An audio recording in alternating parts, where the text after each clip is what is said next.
E há quanto tempo o megalodonte viveu? Se as datas estiverem próximas dos registros fósseis atuais da criatura, acredita-se que eles foram extintos por volta do final da era do Plioceno. Em seus primeiros anos, os megalodontes foram muitas vezes associados e relacionados com o grande tubarão branco e foram classificados dentro da família Lamnidae. Este erro foi cometido com base nas semelhanças percebidas nos dentes do grande tubarão branco e do megalodonte. No entanto, vale a pena mencionar que houveram poucas pesquisas para informarem as primeiras perspectivas dos tubarões, resultando em uma identificação errada das espécies do megalodonte. Com novas informações, em grande parte para um fóssil que mostrou uma conexão entre grandes tubarões brancos e tubarões mako. Os cientistas foram capazes de colocar adequadamente a criatura marinha dentro da família Otodontidae, sob o gênero Carcharodontis, classificando assim como Carcharodontis megalodon. Também foi estabelecido que o megalodonte era um descendente direto do tubarão Otodus obliquus, que viveu de 60 a cerca de 45 milhões de anos.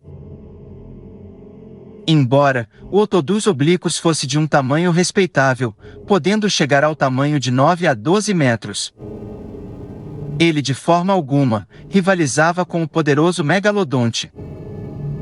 E aonde o megatubarão poderia ter vivido?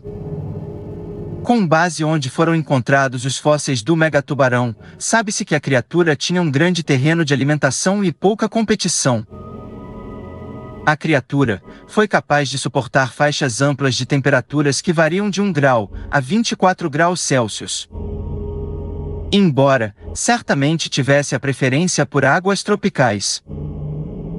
Restos da poderosa criatura foram descobertos globalmente, incluindo a Europa, a África, as Américas e a Austrália.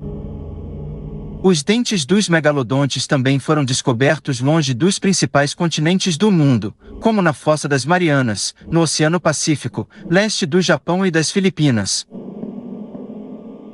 Além disso, o megalodonte foi capaz de existir em vários tipos de ambientes marinhos. Sabe-se que viveu em águas costeiras rasas, lagoas costeiras pantanosas, litorâneas, e áreas de águas profundas. Embora não fosse comum encontrar restos de megalodontes adultos nas áreas costeiras, os fósseis que foram encontrados fora desses lugares sugerem que o megalodonte cuidou de seus filhotes nessas águas mais nutritivas e rasas, antes de permitirem que os jovens tubarões se aventurassem nos perigos das profundezas. E por que não sabemos mais sobre o megalodonte?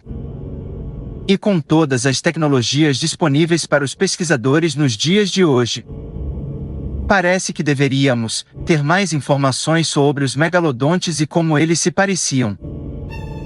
Mas os oceanos são gigantescos. Para que possamos cobrir todas as áreas mesmo nos dias atuais, seria uma tarefa nada fácil. E as pesquisas são feitas de forma cuidadosas. E por que é tão difícil de achar uma evidência completa ou rastros dessas criaturas nos dias de hoje? No entanto, grande parte da nossa falta de informações não é por causa da tecnologia, mas por causa da construção física de um tubarão. Os tubarões de maneira geral não possuem ossos, a estrutura dos seus corpos são basicamente feitas de proteína, gordura, água e cartilagem. Então, todos esses materiais orgânicos são facilmente decompostos quando o animal morre nos oceanos. Bactérias e outros animais necrófagos consumiriam tudo que um megalodonte tem. Isso torna difícil para os cientistas determinar o tamanho, a construção e as características de tais criaturas. Porque o que sobram em muitas vezes são apenas os dentes.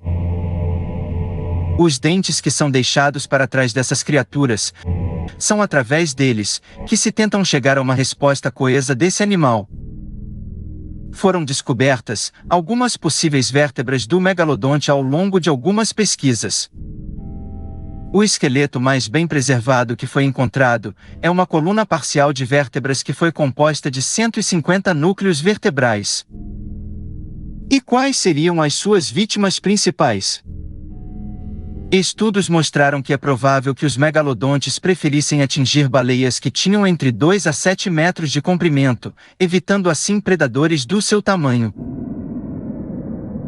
Alguns desses predadores incluíam o grande tubarão-martelo, o tubarão-dente de armadilha e as orcas. E será que algum grupo de seres humanos poderiam ter tido contato com essas criaturas em algum momento?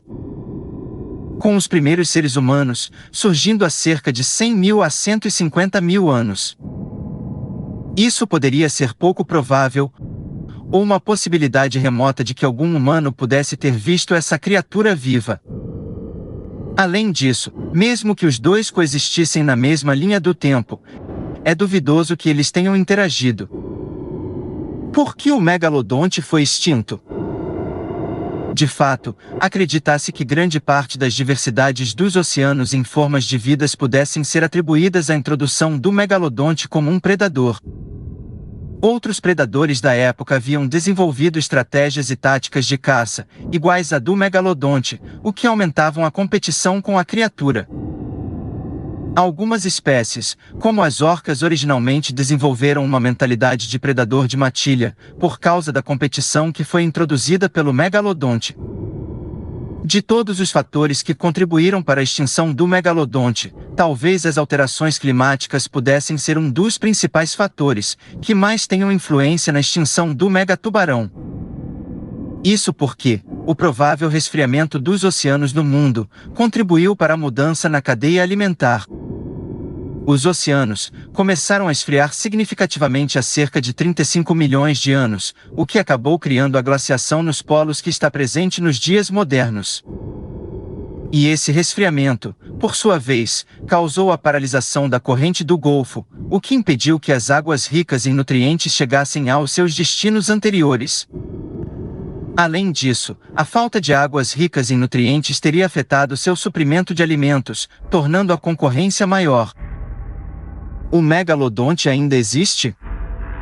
Enquanto muitos cientistas apontam para os registros fósseis como evidência de que o megalodonte foi extinto há muitos anos, ainda há especulações de muitos criptozoólogos de que o megalodonte poderia estar vivo e simplesmente escapando dos olhos da ciência moderna.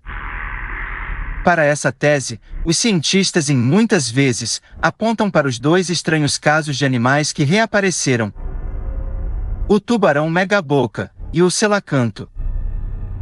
O tubarão megaboca é conhecido por seu enorme tamanho, muito parecido com o tubarão-baleia e o tubarão-frade, mas não tinha sido descoberto pela ciência moderna até 1976. E isso ocorre em grande parte porque o tubarão megaboca é conhecida por viver abaixo das zonas abissais, em áreas que são difíceis para os seres humanos explorarem. Muitas pessoas levantam a hipótese de que esta poderia ser uma das razões pelas quais ainda temos que descobrir o megalodonte nos dias modernos. Mas é válido lembrar que se 95% dos oceanos ainda seguem inexplorados por nós, e os dentes desses megastubarões foram encontrados em todo o mundo, o que faz você pensar que essa criatura não possa ser descoberta ainda? Bom, até lá. Seguimos em busca de novas respostas. E obrigado por estarem conosco nessa viagem. E até a próxima vez.